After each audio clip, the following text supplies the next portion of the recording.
Okay, so we all understand now that the mainstream historical narrative is broken. But how broken are we really talking about?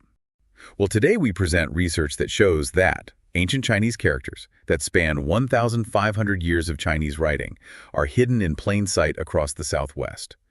This single fact fundamentally rewrites the history of North America, proving that pre-Columbian civilizations were globally connected. Welcome, deep divers. Okay, let's just jump right in. Forget everything you think you know for a second. I want you to picture this. You're in the New Mexico desert, right? Dry, vast. Miles from any ocean. Exactly. And you stumble across this rock carving, a petroglyph. It looks ancient, and we're talking maybe AD 1000. But what's carved there?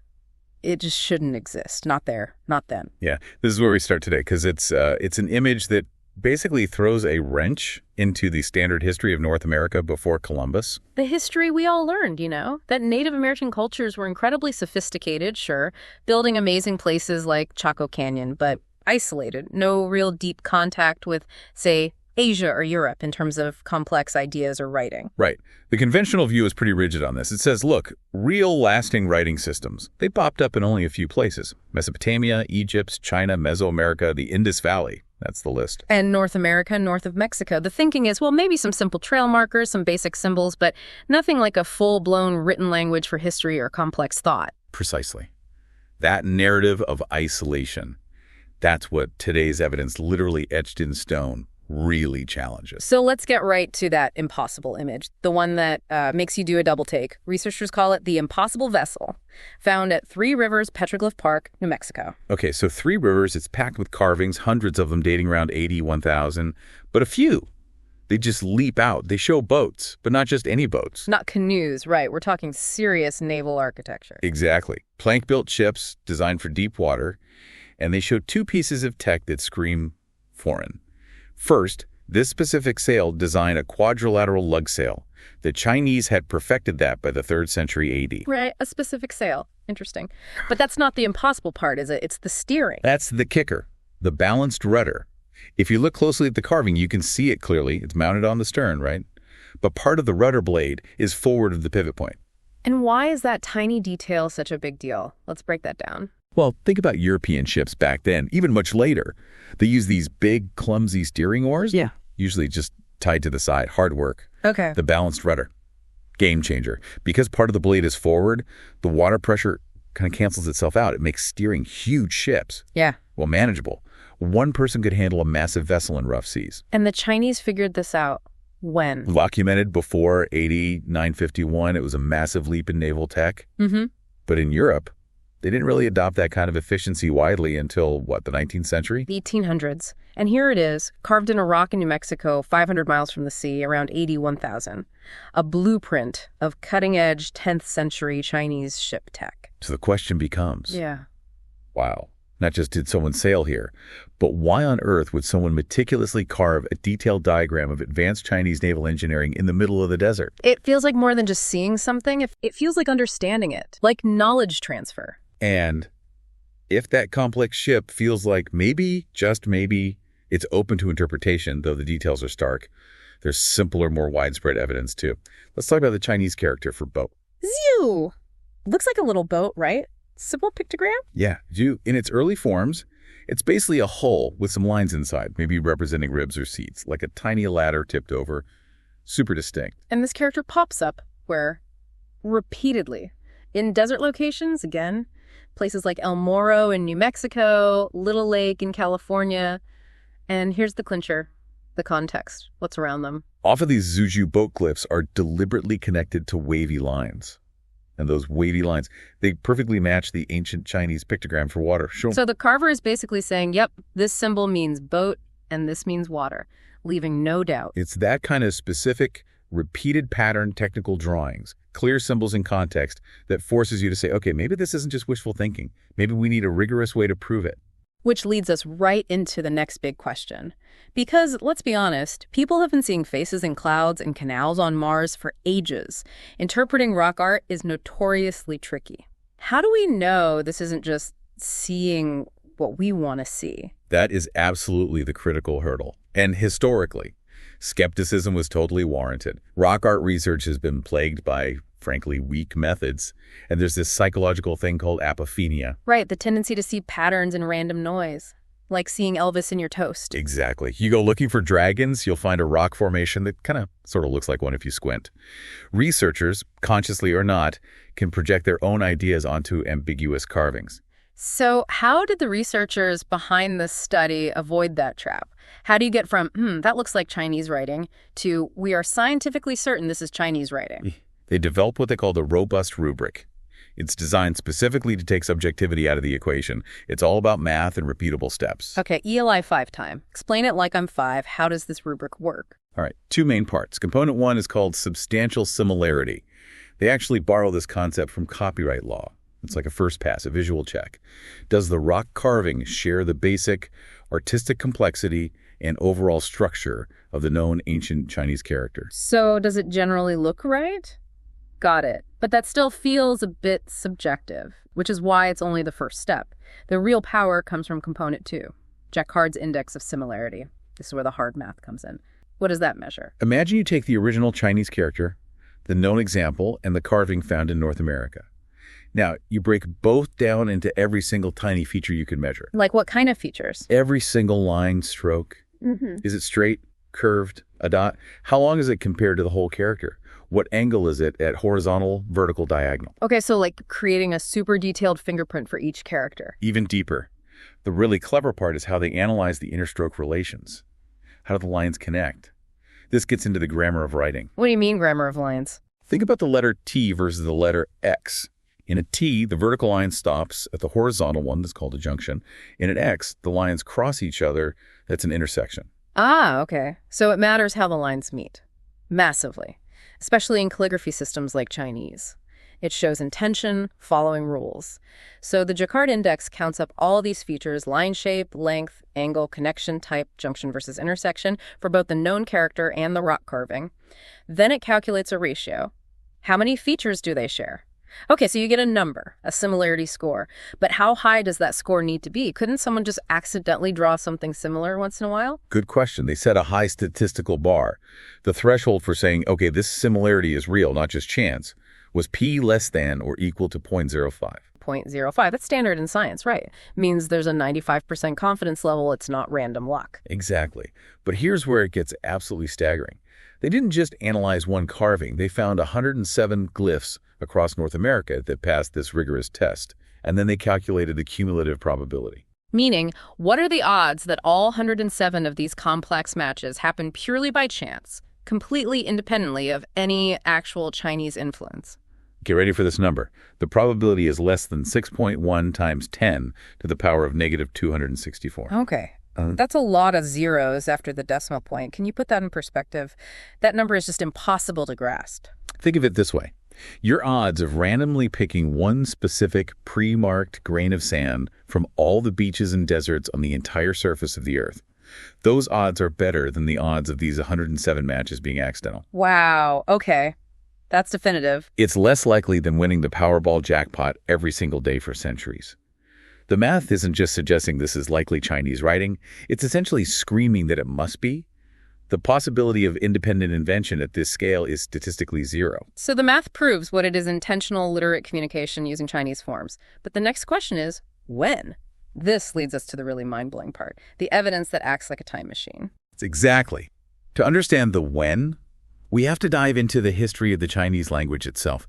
Specifically, it's something called oracle bone script.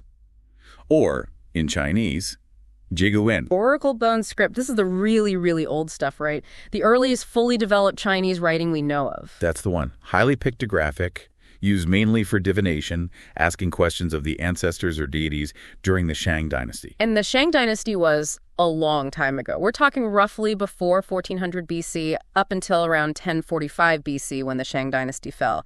Now, here is the absolute crucial point for dating these American carvings.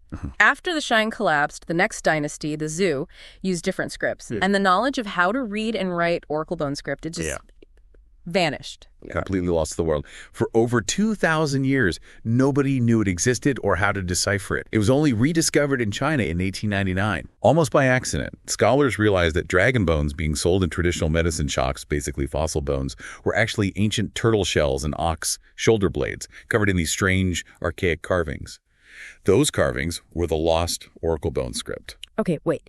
So if this script was totally unknown to everyone on Earth between roughly 1045 BC and AD 1899. If you find statistically confirmed, readable examples of oracle bone script carved into rocks in North America, they must have been made during that specific ancient window before 1045 BC. There's no other possibility. Nobody could have faked it later because nobody knew it existed.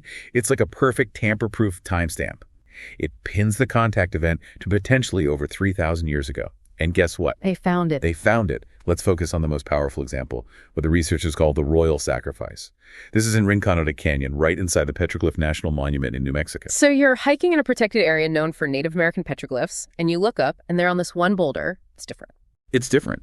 It's a readable inscription in ancient Chinese. And not just readable, but confirmed by top sinologists, people like the late David N. Keightley, who was a world authority on Shang dynasty scripts. This isn't amateur hour. Okay, so what does it say? What are the characters? It's a ritual formula.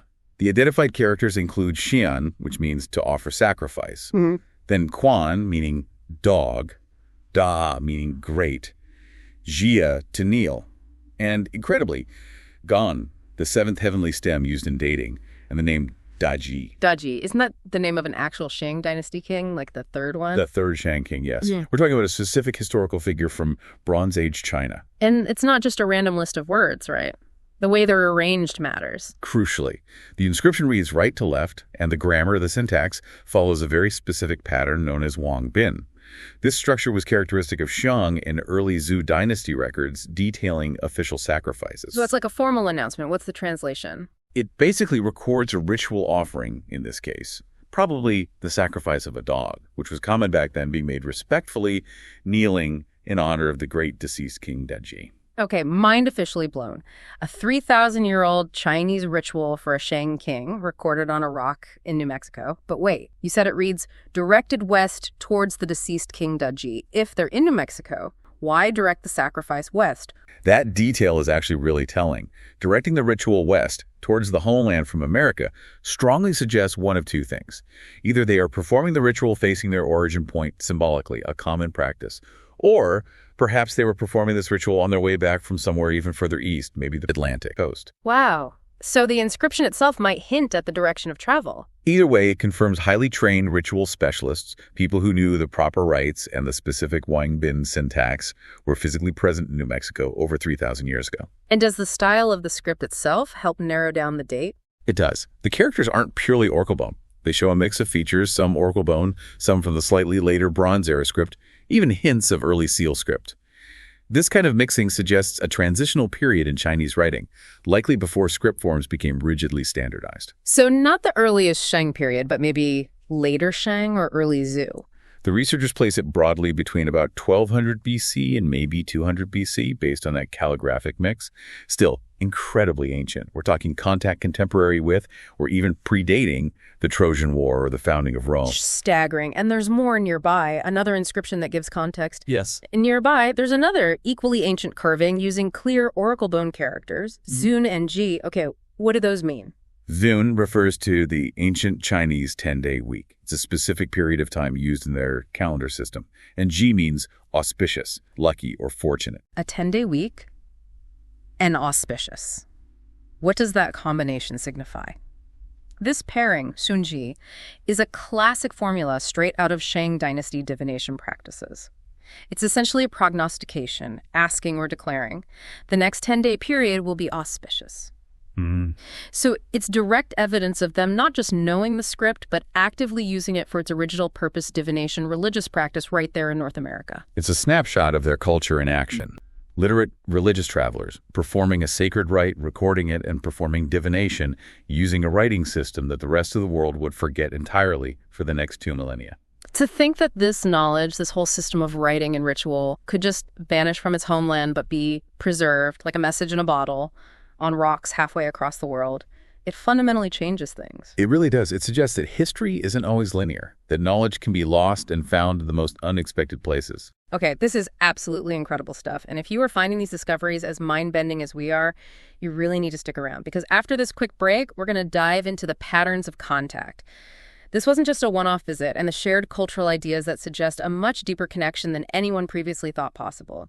Seriously, though, putting together these deep dives takes a ton of research and work. If you're enjoying this journey into rethinking history and want to help us keep digging up these kinds of stories, please do us a huge favor.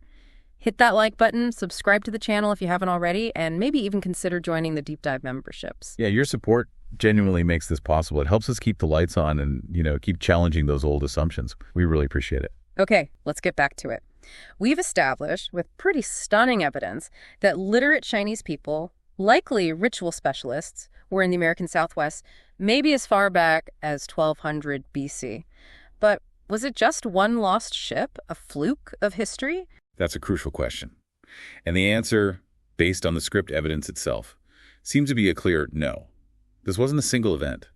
The contact appears to have been repeated over a very long period. How can the scripts tell us that? How do we know it wasn't just one group sticking around for a while? It's because the writings found aren't all in the same style. They span 4 distinct major historical eras of Chinese script development. Okay, so we have the super old oracle bone script we talked about. What else? Right. They found examples identifiable as oracle bone, 1445 BC, but also characters clearly written in Bronze Era script, common during the Zhou dynasty after Shang. Then seal script, standardized around 221 BC under Qin Shi Huang, the first emperor. And even examples of clerical script, which started developing around 200 BC and became common during the Han dynasty, lasting well into the first few centuries AD. Wait, so you're saying they found carvings that match script styles spanning from before 1000 BC all the way up to potentially 8500? Exactly. Finding distinct, datable examples from 4 different major script eras, separated by centuries, is powerful evidence against the single shipwreck theory. It suggests multiple points of contact, maybe waves of interaction, over perhaps 1,500 years. 15 centuries of potential contact. That's a vast time frame, covering everything from the late Bronze Age to the fall of the Western Roman Empire. It is. And these inscriptions weren't always just religious or ritual. Sometimes they seem to tell simple stories, describing the traveler's experiences. Like a little narrative carved in stone. Give us an example. There's a great one from Piedras Marcadas Canyon, also in New Mexico. On one rock face, you have a grouping of 4 distinct pictograms right next to each other: Zhu, Guj, Tian, and Che. Okay, let's break those down. Zhu we know is boat. What are the others? Gush means fruit or fruit tree. Tian is the character for a field, often specifically an agricultural field that looks like a grid. And Che means sprouting plants or vegetation. Boat, fruit tree, field, plants. Following the common right to left reading order for this kind of ancient script, it paints a simple but clear picture. A long voyage in a boat, Zhu, a fruit tree, Guj, was associated with, found near, an agricultural field, Tian, with plants. Che. Yeah. Wow. That sounds like explorers arriving and maybe trying to farm. Or observing local agriculture. It strongly suggests arrival and an interest in agriculture, yes. It's concise, pictographic storytelling, potentially thousands of years old, documenting their journey and observations. Okay, so we have evidence of multiple visits over centuries, leaving behind not just rituals, but maybe even travel logs. This has to lead into the next logical step: cultural exchange. If people were coming repeatedly, literate people, surely their ideas started to mingle with native cultures. That seems to be the case. The evidence suggests it wasn't just one-way observation. We see signs of what researchers call bilingual adaptations. Meaning the symbols themselves show a mix of cultures. Exactly. It's like 2 languages meeting. Take that boat pictogram again. There's an example found at Lyman Lake State Park in Arizona. It's unmistakably the ancient Chinese boat character, but the carver added something extra. What did they add? Projecting from the side of the boat glyph are several short vertical lines. Now, in many Native American petroglyph traditions of the Southwest, those simple vertical lines are a common convention used to represent people, figures, or maybe rowers. Ah, so they took the Chinese character for boat and added the local symbol for people to it. It creates a combined message. People arrived on this boat. It's brilliant, really. It shows someone understood both symbolic systems, the foreign Chinese script and the local native visual language, and deliberately merged them to communicate clearly to potentially both groups. That's sophisticated, intentional, cross-cultural communication. That's way beyond just copying. That's interaction. And does this blending go deeper than just modified symbols? What about shared ideas, shared ways of seeing the world? This is where it gets truly fascinating, moving beyond script into shared cosmology and philosophy. The number of very specific, very unusual cultural parallels between ancient China and certain Native American groups, particularly the Zuni and Hopi in the Southwest, is, well, it's hard to dismiss as coincidence. Like what kind of parallels? We already mentioned one briefly, the 10-day week. That oracle bone character soon found in the divination inscription. That 10-day cycle was fundamental to the Sheng calendar. Remarkably, traditional Zuni and Hopi cultures also historically used a 10-day week cycle. That's quite rare globally. Okay, a shared calendar cycle is interesting. What else? The assignment of colors to directions, this is a big one. Ancient China developed a complex system known as Wu Jing, the 5 elements or 5 phases theory. It connects 5 elements, wood, fire, earth, metal, water, to directions, seasons, colors, even internal organs. It's a whole philosophical framework. And the colors and directions part. In the Wuxing system, specific colors are linked to the cardinal directions and the center. Blue-green to the east, red to the south, white to the west, black to the north, and yellow to the center, or zenith nadir. Yeah. And the Zuni and Hopi. Their traditional cosmological systems use very similar colors, albeit with local variations, sometimes overlapping closely to the Chinese one. White to the east, red to the south, blue to the west, and yellow to the north.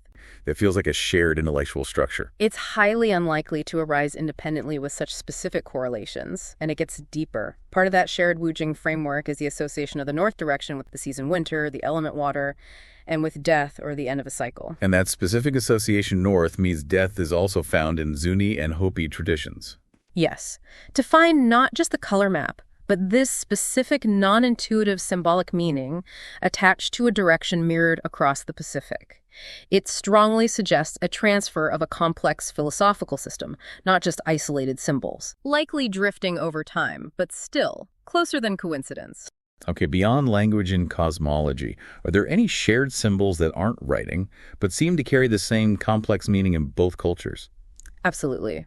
2 stand out as particularly compelling. The first is often called the Nakwash symbol by the Hopi, and it looks like 2 hands with interlocking fingers, or sometimes like lines twisting together. Interlocking fingers. What does that represent? For the Hopi, Nakwash signifies brotherhood, friendship, or coming together in unity. Now, compare that to ancient China. They use an identical symbol, pronounced jiu, which also means to twist together, to investigate collectively, or essentially, togetherness. Same complex visual symbol, same abstract meaning of unity or brotherhood, thousands of miles apart. Wow.